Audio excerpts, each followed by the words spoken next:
दर्शकवृन्द, यसैगरी नेपालमा कोरोनासँगै भूमि बैंकको अवधारणा अगाडि आएको छ। यस विषयमा किसान अभियन्ता उद्धव अधिकारीले आफ्नो धारणा राख्नु भएको छ।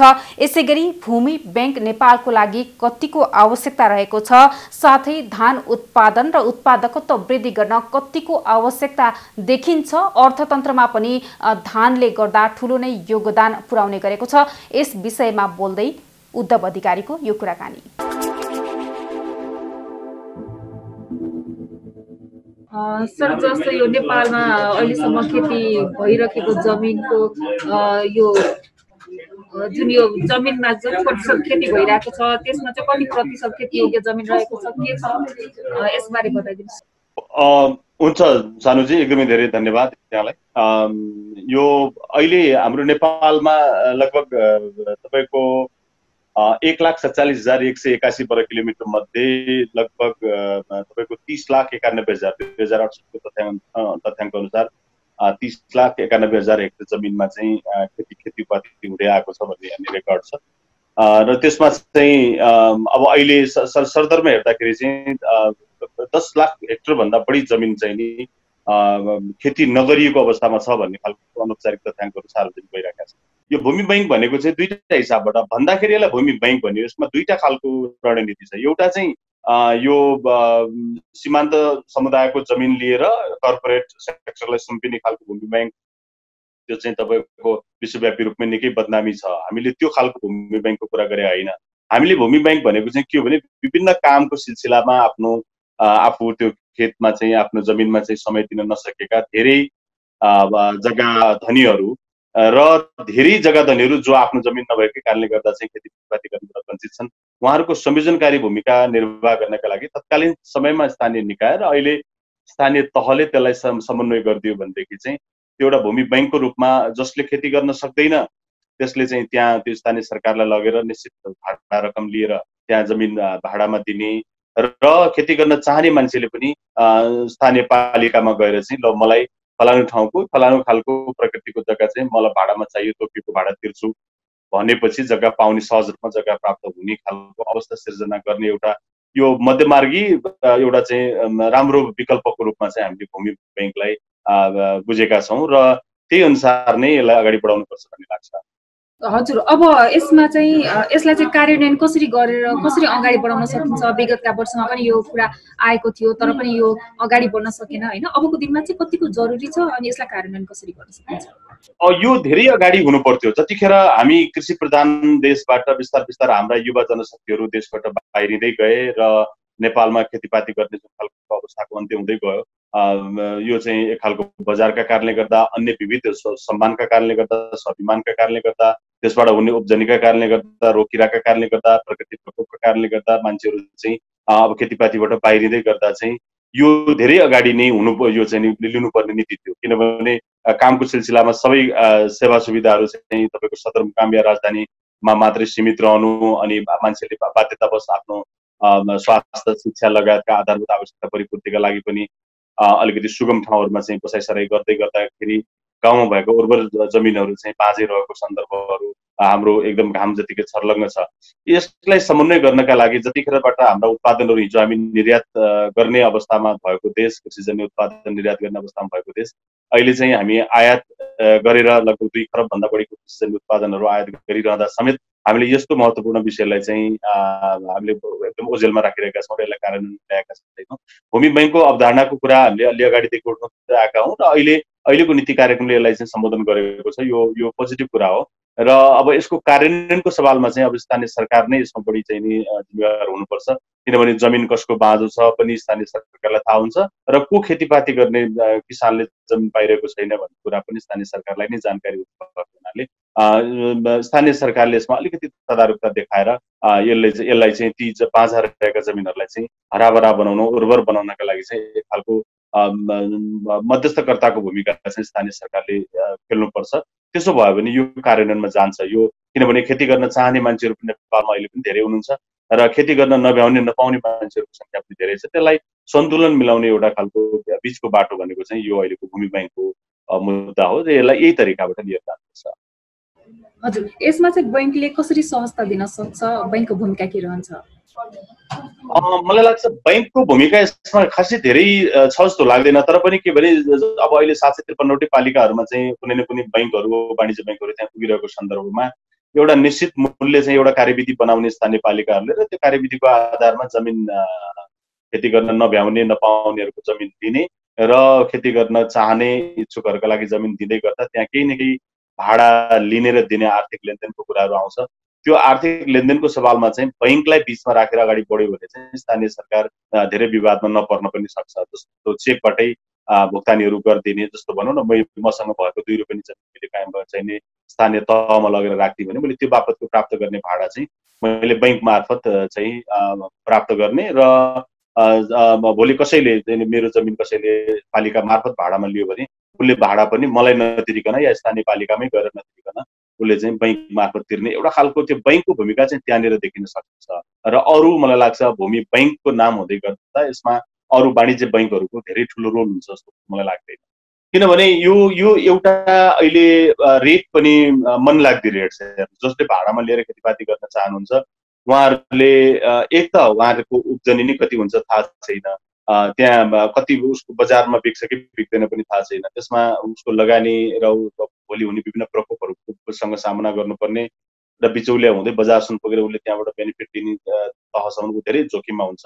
र त्योभन्दा पनि अगाडि उसले धेरै ठुलो चाहिँ मूल्य चाहिँ जमिन भाडाको लागि चुकाउनु परिरहेको छ, जो चाहिँ अब त्यसको पनि केही न केही नियम हुनुहुन्छ। त्यसैले त्यो एउटा निश्चित दर रेटहरू तोकिन्छ र त्यो दर रेटभन्दा माथि कसैले पनि जमिन भाडामा नलिने खालको एउटा प्रबन्ध स्थानीय सरकारले गरिदियो भने त्यो एउटा चाहिँ जमिन भाडामा लिएर खेती गर्नेका लागि एउटा सहज बाटो हुन सक्छ। त्यसले उहाँहरूको मूल्यमा केही न केही लागतमा चाहिँ उत्पादन लागतमा केही न केही चाहिँ सहयोग हुन्छ होइन।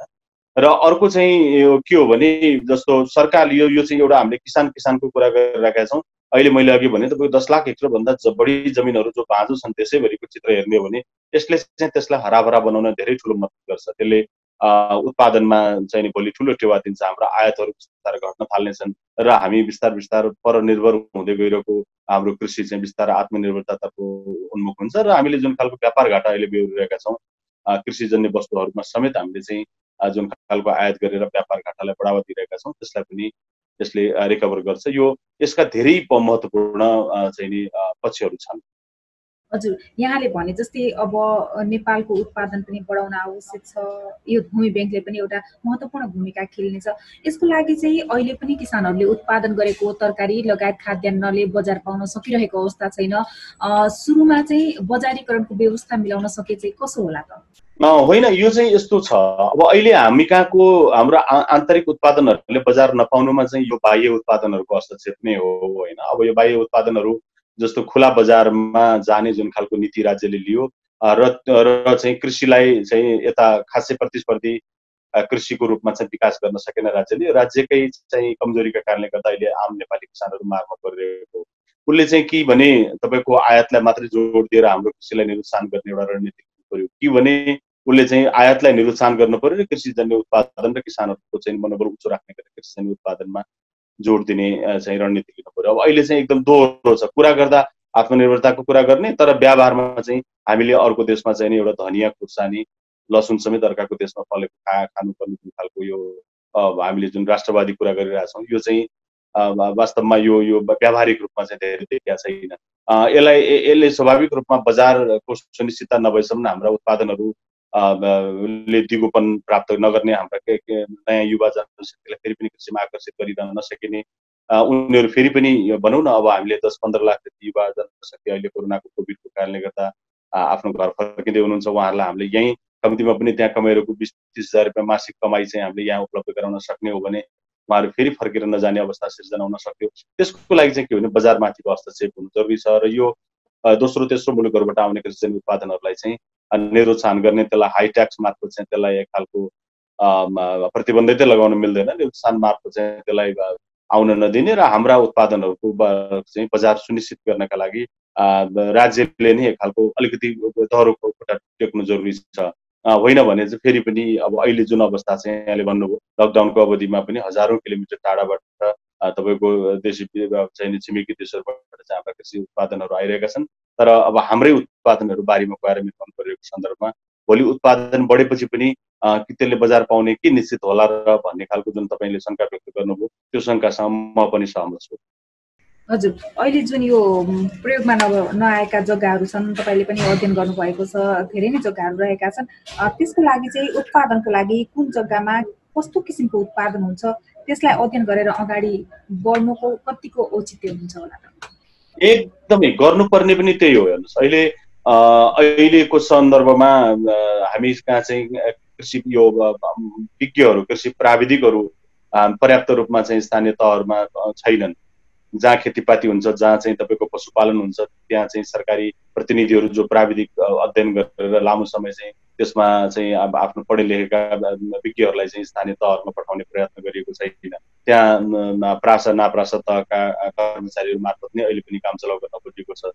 753 मध्ये जम्मा 2000 जति कर्मचारीहरूले अहिले चाहिँ त्यहाँको एउटा चाहिँ कृषि शाखाको चाहिँ जिम्मेवारी सम्हालिराख्नु भएको छ र उहाँहरू मार्फत नै हिजोको लगभग 6-7 वटा 8-9 वटा समेत गाविसहरू मिलेर अहिले एउटा पालिका बनेको छ। अब हिजोको 8-9 वटा गाविसहरूलाई एक ठाउँमा राखेर हेर्दाखेरि दुईटा प्राविधिकले के सेवा दिन सक्छ र अहिले तपाईँले कोट्याउनु भएको विषय कति कुन जमिनमा कुन उत्पादन हुन सक्छ, त्यसमा चाहिँ अब कुनै पनि बालीमा कुनै पनि रोग किराहरूको कसरी त्यहाँ नियमन हुन सक्छ, कुनै पनि पशुपक्षीहरूमा लागेको रोगहरूको कसरी नियन्त्रण हुन सक्छ, यो कुराहरू त त्यहाँ तपाईँको सरकार कृषिका आँखाबाट सरकारको उपस्थिति त लगभग अहिले त झन् यो अहिलेको संहिताको कार्यान्वयनपछि त झन् घटेर गएको छ।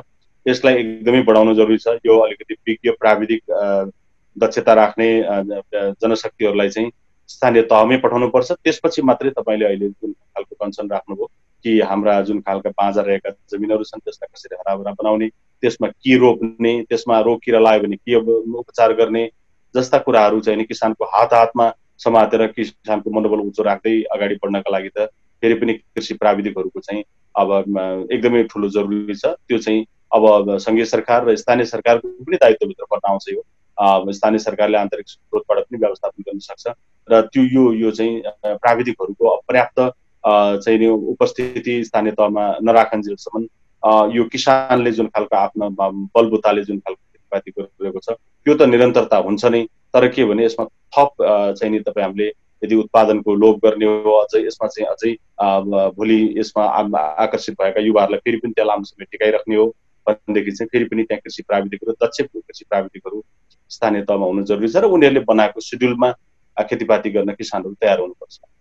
हजुर, यता यो भूमि ब्याङ्कबारे कृषकहरूलाई जानकारी दिनुपर्छ जस्तो लाग्छ कि लाग्दैन? होइन, किसानहरूले नै अब खेती गर्ने हो, यसबारे चाहिँ कसरी उनीहरूलाई बुझाउन सकिन्छ?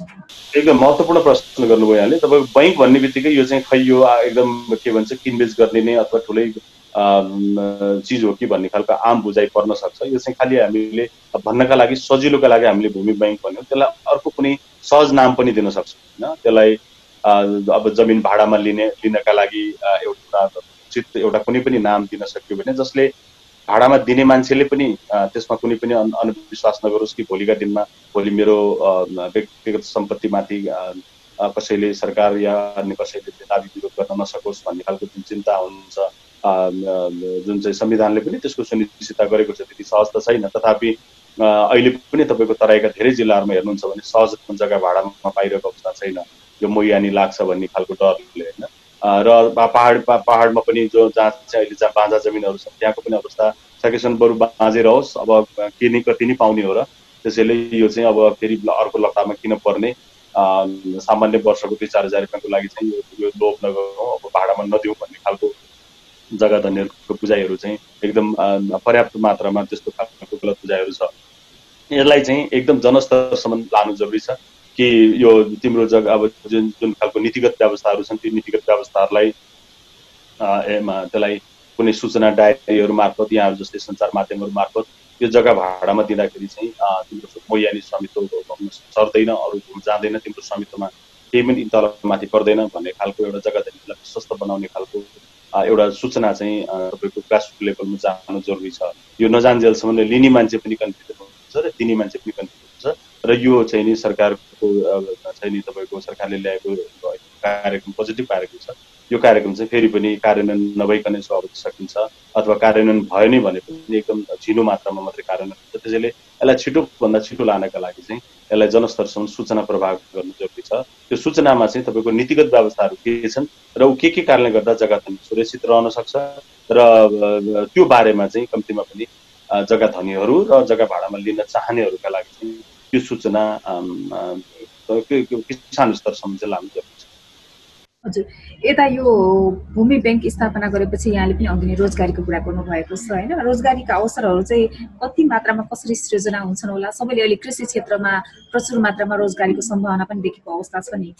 हो, एकदम यसले बढाउँछ। मैले अब तर यसको चाहिँ कुरा कहाँ गएर टुङ्गिन्छ भने फेरि पनि बजारमा गएर ठोकिन्छ। हेर्नुहोस् होइन, बजारमा लगेर त्यत्तिकै मिर्गाउनु पर्ने, फेरि खाडल खनेर पुर्नु पर्ने, फेरि कुहाएर मिर्गाउनु पर्ने अवस्थामा त तपाईँको यसले उत्पादन बढाउँछ अथवा यसमा चाहिँ युवालाई आकर्षित गर्छ र यसलाई युवालाई टिकाइ राख्छ भन्ने कुरामा धेरै विश्वास गर्न सकिँदैन। तर बजार चाहिँ नि सुनिश्चित गर्ने कुरामा चाहिँ पहिला राज्यले चाहिँ एक खालको वातावरण सिर्जना गर्नु पर्यो र बजार चाहिँ दुईटा कुराबाट, एउटा बजारको उपलब्धता, अर्को चाहिँ मूल्यको सुनिश्चितता। क्या जस्तो अहिले चाहिँ उसको उत्पादन लागत नै नउठ्ने अवस्था, तपाईँको चाहे दुध भन्नुहोस्, चाहे माछा मासु भन्नुहोस्, चाहे फलफुल भन्नुहोस्, चाहे तरकारी भन्नुहोस्, चाहे खाद्यान्न भन्नुहोस्, किसानहरूले बडो चाहिँ एकदम रगत पसिना गरेर एकदमै ठुलो चाहिँ त्याग तपस्या बलिदानी गरेर जुन खालको उपज उत्पादन गरे हुन्छन् एउटा निश्चित समय लगाएर, र त्यसमाथि ठुलो भरोसा हुन्छ, ठुलो सपना हुन्छ किसानहरूको। तर त्यो अन्तिममा जब त्यसले चाहिँ एउटा मूल्य पैसामा परिवर्तन हुने समय आउँछ त्यसपछि चाहिँ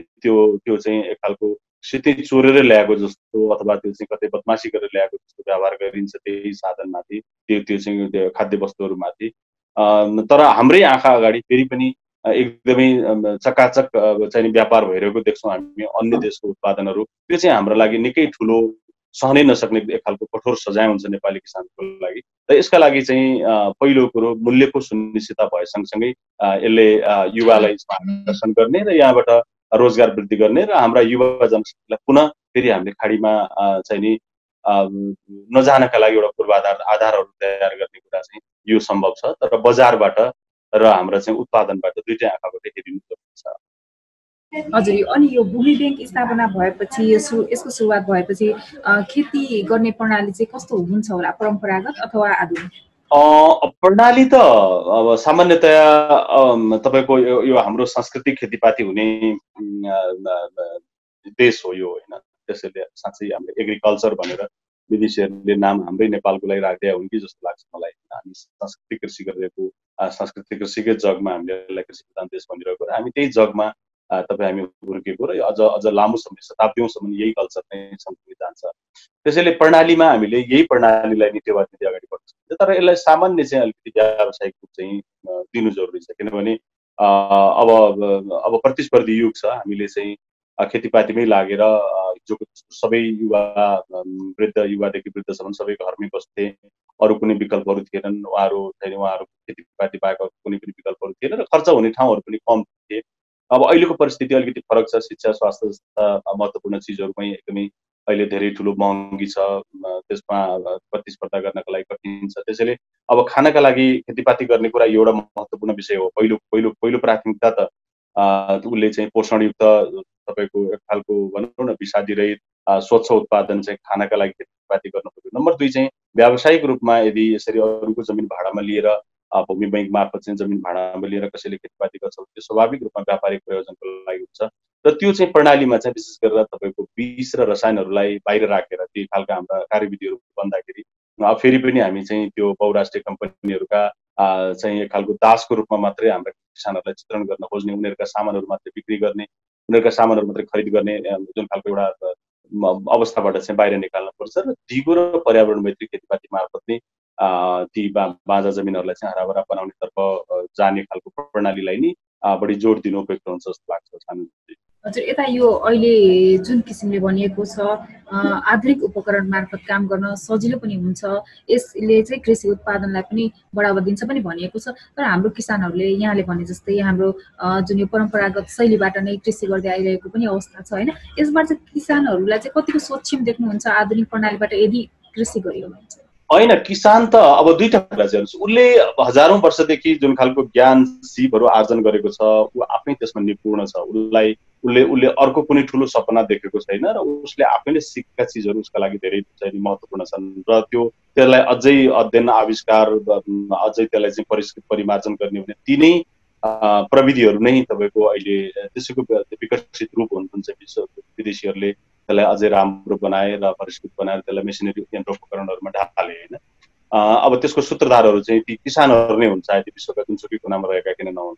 त्यसैले उनीहरूले जानेको सिपहरू चाहिँ कमजोर छ, त्यसैले त्यो सिपहरू त्यो कलाहरू चाहिँ राम्रो होइन भन्ने कुरा चाहिँ गलत हो। त्यसलाई चाहिँ हामीले कसरी भन्नु पर्ला भने अहिलेका नयाँ जो प्रविधिहरू छ, नयाँ प्रविधिहरूलाई पनि हामीले दुईटा हिसाबबाट हेर्न सक्छौँ। एउटा पेट्रोलियम पदार्थमा आधारित प्रविधिहरूलाई नै जोड दिँदै जाने हो भने ठिक छ, काम गर्न त केही सहज होला, तर भोलिका दिनहरूमा त्यसको दिगो असरहरू के हुन सक्ला तपाईँको भोलिका दिनहरूमा बिउ हामीसँग नरहने पेट्रोलियममा आधारित चाहिँ यन्त्र उपकरणहरू जो आफ्नो देशमा बन्दैन अर्को देशबाट ल्याएर चाहिँ खेतीपाती गर्ने खालको अवस्थाको सिर्जना गर्दै जाँदा भोलि गएर हामी साँच्चै चाहिँ परनिर्भरताको जुन मात्रा छन् बढ्दै जाने, हामी कहाँ भएको कृषि औजार कारखानालाई बन्द गर्ने अनि अर्को देशबाट ल्याएका साना ठुला यन्त्र उपकरणहरूलाई चाहिँ जोर जबरजस्ती रूपमा चाहिँ यहाँ लाद्ने त्यो खालको बाटो अलि भद्रगोल बाटोहरू देखिन्छ।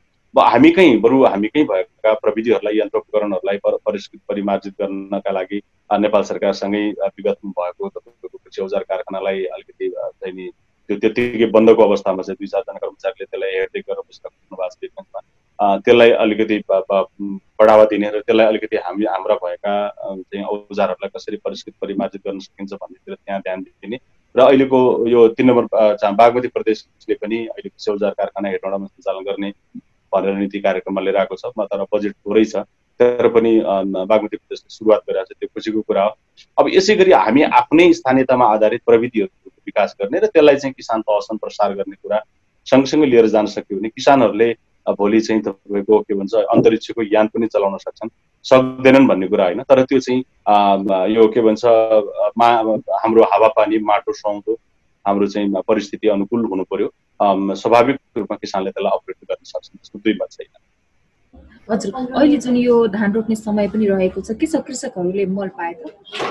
अब यो दुर्भाग्यपूर्ण विषय हो। हेर्नुहोस्, अब यो कस्तो छ भने वर्षैपछि सरकारले एउटा केही किसानका लागि दिएको छ भने यो देखिने गरेर दिएको एउटा मल मात्रै हो, नत्र तपाईँको किसानका नाममा तपाईँको चाहिँ किसानहरू मार्फत गएका कार्यक्रमहरूको कुरा यहाँ नगरौँ।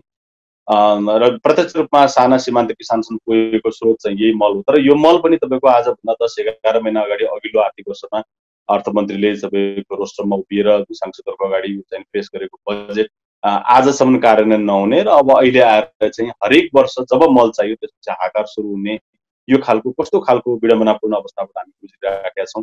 न हामी यता आत्मनिर्भरताको तर्फ चाहिँ हाम्रा किसानहरूलाई व्यस्त गराइयो, त्यहाँबाट झन् निर्वाहको एक खालको पगरी गुथाएर उहाँहरूलाई त्यहाँबाट किसानहरूलाई बाहिर निकाल्ने खालको नीतिहरू मात्रै अख्तियार गरियो। अर्कोतिर चाहिँ तपाईँको हामीसँग भएका गाई गोठहरू चाहिँ अब बिस्तारै गाईहरू सडकमा निकालेर गोठहरू चाहिँ तपाईँको गाडी पार्किङमा कन्भर्ट गर्ने अथवा अन्य विभिन्न वैकल्पिक पेसाहरूतर्फ आकर्षित हुने, किसानहरू कृषि पेसा छोड्ने। मलको लागि चाहिँ अब हामीसँग आफैमा आत्मनिर्भर चाहिँ हाम्रो एउटा पद्धति थियो हिजो, त्यसलाई अलिकति परिष्कृत परिमार्जित गर्दै नाइट्रोजन फस्फोरस र पोटासको मात्रा त्यहाँ कसरी फुलफिल गर्न सकिन्छ अथवा बिरुवालाई चाहिने सोरोटे खाद्य तत्त्वहरू त्यहाँबाट कसरी रिकभर गर्न सकिन्छ भन्नेतिर वैज्ञानिक अध्ययनहरू विश्लेषणहरू गर्दै त्यसैलाई अलिकति परिमार्जन गरेको भए हामीसँग भएको कृषि संस्कृतिसँग जोडिएको मल उत्पादन हामीसँग बडो जोरदार रूपमा छ। हाम्रो आफ्नै खालको गाई गोठ छ, मल खाडल छ, त्यसको आफ्नै खालको पद्धतिहरू छ। हाम्रो मल हाल्ने दिन हाम्रो चाहिँ तपाईँको संस्कार संस्कृतिले छुट्टै दिन छुट्याइएको छ। त्यसलाई अलिकति व्यवस्थित गरेर अहिले किसानहरूले चाहिँ त्यसलाई छापोहरू लगाउने, बगेर चुहिएर जान नदिने, घामबाट बचाउने र त्यसमा थप केही तपाईँको चाहिँ सकारात्मक ब्याक्टेरियाहरू त्यसलाई चाहिँ अलिकति त्यहाँ दिएर माटोलाई उर्वर बनाउने खालका केही प्रविधिहरू त्यहाँभित्र मिसाएर लिएर जाने भने हामी मलमा आत्मनिर्भर हुन सक्छौँ। त्यो बाटो पनि हामीले छोड्यौँ, त्यो बाटोलाई कमजोर बनायौँ र उल्टो हामी चाहिँ विदेशी मुद्रा तिरेर हामी त्यसबाट चाहिँ जुन खालको रासायनिक मल जसको चाहिँ खरिद गरेर ल्याइरहेका छौँ र त्यसले हाम्रो माटो पर्यावरण लगायतका सबै चिजहरूलाई चाहिँ क्षति पुर्याएको होला। थोरै उत्पादन बढायो, त्यसमा म दुई मत राख्दिनँ, तर त्यो दिगो बाटो हो कि होइन अर्को प्रश्न छ। तर पनि आजको सन्दर्भमा जो कोभिड सँगसँगै अहिले चाहिँ विश्वव्यापी रूपमा देखिएको खाद्य सङ्कटको जुन खालको चाहिँ समय छ र यतिखेर ठिक्क हामी चाहिँ यो मानव खाएर मुरी उब्जाउने जुन एउटा चाहिँ अभियानमा छौँ र असार लागिसकेको छ, मनसुन आइसकेको छ र आम नेपाली किसानहरू अहिले खेतबारीमा हुनुहुन्छ। कतिबेला मकैलाई टप ड्रेसिङ गर्नका लागि मल चाहिएको छ, कतिबेला चाहिँ धान रोप्नका लागि मल चाहिएको छ। फेरि पनि अब किसानहरू खेतमा कोदाली लिएर जानुको सट्टा, खेतमा गोरु हलो ट्र्याक्टर बोकेर जानुको सट्टा उहाँहरू चाहिँ मल लिनका लागि फेरि पनि सदरमुकाम या अन्य कुनै बजारहरूमा धाइराख्नुपर्ने जो विडम्बनापूर्ण अवस्था छ, यो बडो लज्जास्पद विषय हो। अब उहाँहरूले दाबी त गर्नु भएको छ कोभिडले गर्दा अहिले ल्याउन सकेन, त्यस्ता बहाना त हामीसँग वर्षै नै भेटिन्छन् त। गत साल के कारणले रोकियो, त्योभन्दा अघिल्लो साल के कारणले रोकियो, र यो चाहिँ के भने यत्र 10-11 महिनासम्म उहाँहरू के हेरेर बस्नुभयो, किन समयमै ल्याएर चाहिँ सरकारले विनियोजन गरेको पैसा ढुकुटीमा छ, मल त्यहाँ चाहिँ के भन्छ यहाँभन्दा 2000-4000 किलोमिटर टाढा छ, त्यति मल ल्याएर समयमै गोदाममा राखेर किसानलाई आवश्यक परेको बेलामा उपलब्ध गराउन नसक्ने भने यसका लागि गठन भएका संयन्त्रहरू, संरचनाहरू, त्यहाँका कर्मचारीहरूको अस्तित्व के हो, औचित्य के हो, अनि यो बडो चाहिँ गम्भीर प्रश्न छ। जहिले पनि तपाईँको जब मल चाहियो त्यसपछि हाहाकार सुरु हुन्छ र यो प्रति कोही कसैले जवाफदेही हुनु पर्दैन र फेरि पनि किसान चाहिँ लुरु चाहिँ आफ्नो खेतीपातीको काम छोडेर मल खोज्न अहिले सहर बजारमा उतारिरहेको छ। अहिले विडम्बनापूर्ण अवस्था हो।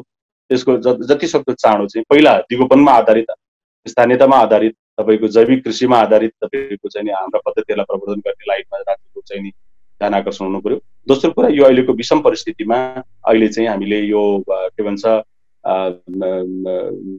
रसायन नै भए पनि सर्वसुलभ तरिकाले छिटोभन्दा छिटो किसानहरू खेतबारीमा पुर्याउनेतर्फ सम्बन्धित सरकारहरूले चाहिँ छिटोभन्दा छिटो ध्यान दिनु जरुरी छ। यता मल अभाव भनेर वर्षेनी किसान चिन्तित हुन्छ। यहाँले भने जस्तै प्राङ्गारिक मलको प्रयोग बढाउन सके उत्पादन कस्तो होला त? होइन, प्राङ्गारिकमा उत्पादन घट्छ भन्ने कुरामा विश्वास गर्दिनँ। होइन, यसमा यो के हो भने प्राङ्गारिक खेतीपाती भनेको आफैमा यो व्यापारका लागि गरिने खेतीपाती भन्दा पनि यो चाहिँ तपाईँको पर्यावरणका लागि, स्वास्थ्यका लागि, सिङ्गो चाहिँ तपाईँको जीवन र जगतका लागि, यो सिङ्गो पृथ्वीका लागि, यो सिङ्गो ब्रह्माण्डका लागि गरिने खेतीपाती, यसलाई पैसासँग जोडेर तपाईँको एउटा चाहिँ व्यापारसँग लगेर कृषि जस्तो संवेदनशील विषयलाई जोडिनु हुन्न भन्छु म। यो चाहिँ प्राकृतिक स्रोतहरूको दोहनको मार्फत प्राकृतिक स्रोतहरूलाई चाहिँ कृत्रिम रूपमा चाहिँ त्यसलाई एक खालको स्खलित गराएर त्यो मार्फत चाहिँ हामी धनी बन्ने जो सपना छ त्यो त्यसकै परिणाम अहिले हामीले कोभिड लगायतका यी महामारीजन्य रोगहरू तपाईँ हामीले बिहोर्नु परिरहेको। त्यसैले यो उत्पादन स्वाभाविक रूपमा थोरै उत्पादनमा केही न केही तलमाथि होला, तर त्यही अर्ग्यानिक गरेकै भरमा चाहिँ उत्पादन घट्छ भन्ने कुरा म विश्वास गर्दिनँ। किनभने म विगत तपाईँको 16-17 वर्षदेखि म हिन्दू कल्चर अनुसार तामा तुलसी टाउकोमा राखेर म आफै प्राङ्गारिक खेतीपाती गर्दै आएको छु र मैले रासायनिक मल र रासायनिक विषादीहरू छुन्न भन्ने मैले जीवनभर प्रण गरेको छु। त्यसैले उत्पादन घट्छ भन्ने कुरा म विश्वास गर्दिनँ। तर केही मलाई केही थोरै चाहिँ जस्तो अरूको रासायनिक हालेको जस्तो हलक्क हल्केर आउँदैन। आज हेर्दाखेरि मैले भर्खर धान रोपाइसकेको छु, मलाई थाहा छ अरूको जति तपाईँको 7 दिनमा जुन हरियो कलर आउँछ मेरोमा त्यो हरियो कलर आउँदैन। तपाईँको अब 2 महिनापछि उसकोमा चाहिँ अलि छिटो अलि फुर्ती गरेर उसले अलि धेरै गजाउँछ र जुन खालको धान पसाउँछ मेरो अलि कम फुर्ती गरेर आउँछ र अलि धान पसाउँछ। तर जतिखेर गेडा लाग्छ उसकोमा तपाईँको भुसको मात्रा बढ्छ र मेरोमा चाहिँ भुसको मात्रा लगभग 0 हुन्छ। ऊ जतिखेर त्यो चामल त्यो धान लिएर मिलमा जान्छ उसको धानको चामलको मात्रा उसको भन्दा मेरो चामलको मात्रा बढी हुन्छ।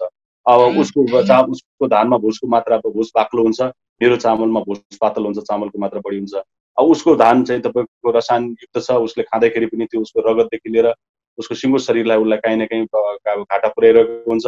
मेरो उत्पादन अमृत समान छ, म थोरै खाए पनि म त्यसबाट चाहिँ मैले सुविचारहरू छैन, मेरो स्वास्थ्यलाई म एकदम अरबौँले नपाउने स्वास्थ्यलाई म त्यसलाई संरक्षण सुरक्षित गर्न सक्छु।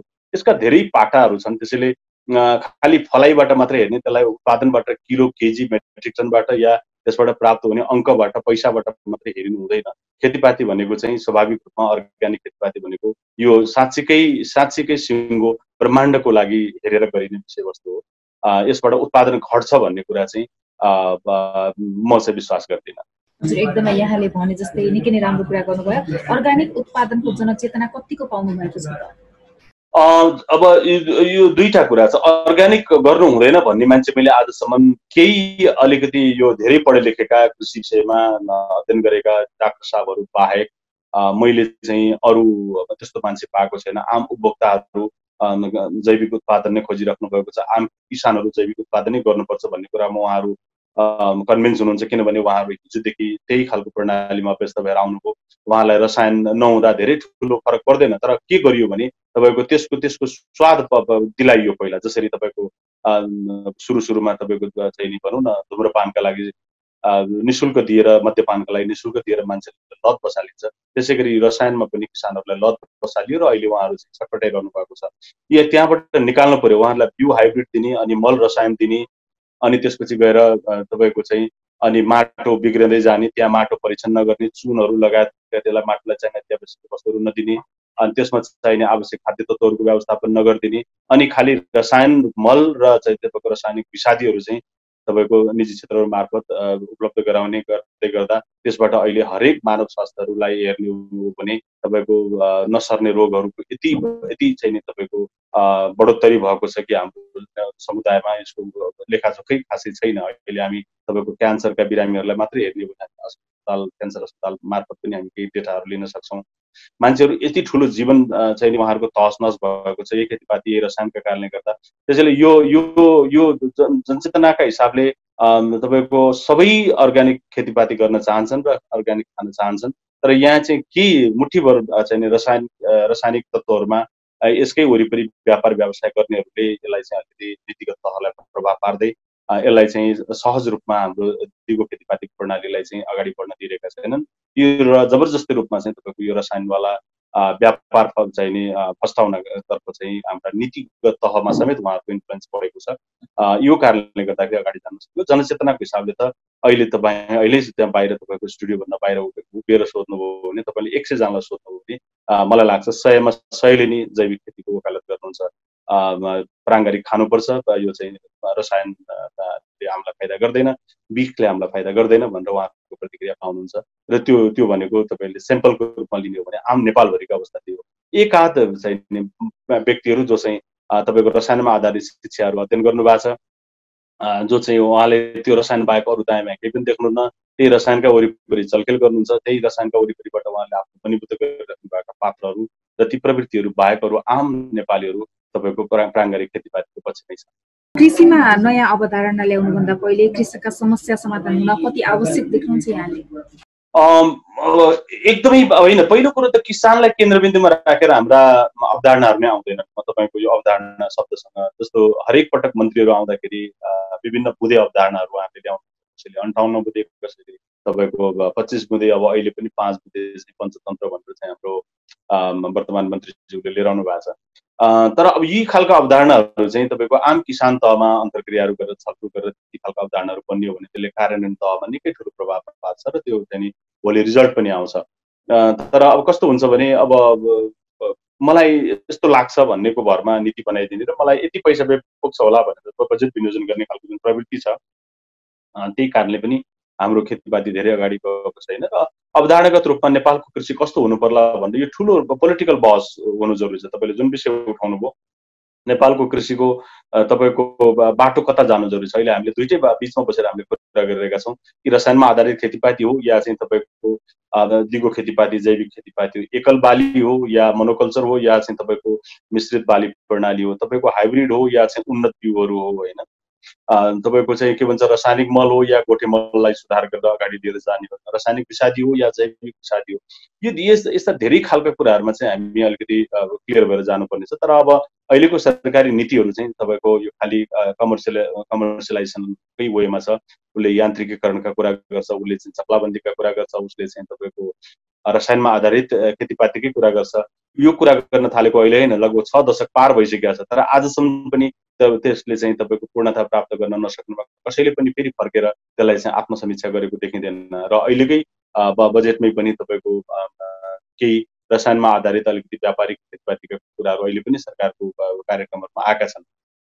अब यहाँबाट चाहिँ हामी चाहिँ धेरै पर पुग्न सक्दैनौँ भन्ने खालको ज्ञान जो छ उहाँहरूको कहिले खुल्ने हो र फेरि उहाँहरू फर्केर चाहिँ पुरानै ठाउँमा आइपुग्दाखेरि धेरै ढिलो भइसकेको हुनेछ। जतिखेरसम्म हाम्रा सिपहरू लोप भइसकेका हुनेछन्, हाम्रा ज्ञानहरू चाहिँ तपाईँको हाम्रा वृद्धहरू सँगसँगै त्यो चाहिँ परलोक भइसकेको हुनेछ, हाम्रा चाहिँ बिउहरू हाम्रा हातबाट समाप्त भइसकेका हुनेछन्, अब तरकारी लगायतका खाद्यान्न बिउहरू हाम्रो हातमा हुने छैनन्। यी सबै कुराहरू चाहिँ समाप्त भइसकेपछि फर्केर आउँदाखेरि धेरै ढिलो हुनेछ। त्यसैले यो समयमै चाहिँ नि यसमा हाम्रो ध्यान पुग्नु जरुरी छ भन्ने लाग्छ। हाम्रो अर्थतन्त्रमा धानको महत्त्व धेरै पनि रहेको छ। यता धानको उत्पादन र उत्पादकत्व बढाउन चाहिँ कसरी सकिन्छ, कस्तो योजना आवश्यक पर्छ? अब धानको कुरा चाहिँ एकदमै लगभग 20-22% कुल गार्हस्थ उत्पादनमा चाहिँ धानको योगदान छ, जबकि कृषिको 26-27% योगदान भइरहँदाखेरि 20-22% धानको योगदान छ। तपाईँको समयमा पानी पर्यो भने धानको उत्पादन बढ्छ र त्यसले जिडिपीमा कृषिको उत्पादन खालको भूमिका बढाउँछ र अब समयमा पानी परेन या विविध खालका कारणले गर्दा धानमा काहीँ न काहीँ असर गर्यो भने त्यसले चाहिँ कुल गार्हस्थ उत्पादनमा चाहिँ कृषिको योगदान घटाउँछ। त्यसैले धान यति महत्त्वपूर्ण विषय हो। हामी किसानहरूले चाहिँ हामी खेतबारी चिया चौतारीमा हामीले बसेर गर्ने गफ पनि धान भनेको सबै खालको जीवन निर्वाह धान नै खालको एउटा चाहिँ बाली वस्तु भएको हुनाले यसलाई धान भनिएको हो भनेर हामी कुरा गर्छौँ अनौपचारिक रूपमा। भनेको यो धान साँच्चै यो नेपालकै अर्थतन्त्रमा चाहिँ धेरै यो चाहिँ अर्थतन्त्रलाई धान दिने खालको विषयवस्तु भएको हुनाले यो चाहिँ धान हो। र धानलाई अहिले हामीले उत्पादन वृद्धि गर्ने सवालमा पहिलो कुरा त जमिनहरू बाँझो राख्नु भएन। अहिले चाहिँ तपाईँको 12 महिना पानी भएको धेरै जमिनहरू बाँझा छन्। त्यसमा तपाईँ स्वदेश दर्शनमा निक्लिनु भयो भने त्यो अघि हामीले भूमि बैङ्कको बहस गऱ्यौँ र त्यही बाटो मार्फतै खेती गर्न चाहनेका लागि ती जमिनहरू बाँझो राख्नु भएन, नम्बर 1। नम्बर 2, हामी अहिले जो हाइब्रिडको पछि लागिरहेका छौँ, यो हाइब्रिड धान जुन खाद्य वस्तुमा पनि हाइब्रिडको चाहिँ बिस्तारै आयातित हाइब्रिडहरूले एक खालको एट्याक गरिरहेका छ। हामीसँग नेपालमा नेपाल कृषि अनुसन्धान परिषदले अहिलेसम्म हाइब्रिड धान निकाल्न सकेको छैन र यो चाहिँ हाइब्रिड भनेको एक खालको नपुंसक चिज हो। हामी त्यो नपुंसक चिजको पछि लाग्नुभन्दा पनि त्यसलाई चाहिँ चाहिँ नि तपाईँको एक खालको उन्मोचित गर्ने खालको त्यसलाई चाहिँ फेरि उत्पादन लिन सकिने खालका उन्नत बिउहरूको विकास गरेर र त्यो मार्फत चाहिँ हामीले उत्पादन बढाउन सक्यौँ भने आजसम्म पनि म सानो हुँदाखेरि सुनेको देखेको बालीहरू आज पनि हाम्रो खेतबारीमा झुलिरहेकै छन्। तपाईँको अब यो यस्तो चिजहरू चाहिँ बिस्तारै लोप हुँदै जाने कुराहरू खतरा छ। त्यहाँबाट पनि बस्दै गर्दा उन्नत बिउहरूको प्रयोग बढाउने कुरा र अर्को तेस्रो कुरा चाहिँ त्यसलाई अहिले आवश्यक पर्ने धानको लागि अति आवश्यक चिज भनेको सिँचाइ पनि हो। तपाईँ तराईमा अब हेर्नु होला, अहिले फटाफट त्यहाँ रोपाइँको सुरुवात हुँदैछ र केही समयपछि अलिकति सुक्खा भयो भने त्यहाँ पटपटी फुटेर ताजा पाटेर त्यहाँका धानहरू चाहिँ फेरि पनि सुक्खाका कारणले गर्दा सकिने अवस्था आउँछ, जुन हामीले पोहोर परार साल पनि भएको हो। त्यसैले सिँचाइ एकदमै महत्त्वपूर्ण विषय हो। त्यो धान खेती र सिँचाइ चाहिँ नि सँगसँगै लिएर जानुपर्छ। तथापि मन्त्रालयको हिसाबले हामी कहाँ कृषि र सिँचाइ मन्त्रालय फरक मन्त्रालयको रूपमा छन्। कृषिका आफ्नै कार्यक्रमहरू छन्। कृषिको पकेट क्षेत्र एकातिर छ, सिँचाइको कुलो बनाउने योजना अर्कोतिर छ। हामी कहाँ यस्तो खालको गाई जात्रे जुन खालको प्रवृत्ति हामीले देखि भोगिरहेका छौँ। त्यसैले सिँचाइको अर्को महत्त्वपूर्ण भूमिका हुन्छ भने मलखातको कुरा सँगसँगै यसलाई चाहिँ जोडेर लिएर जानुपर्ने विषय हुन्छ।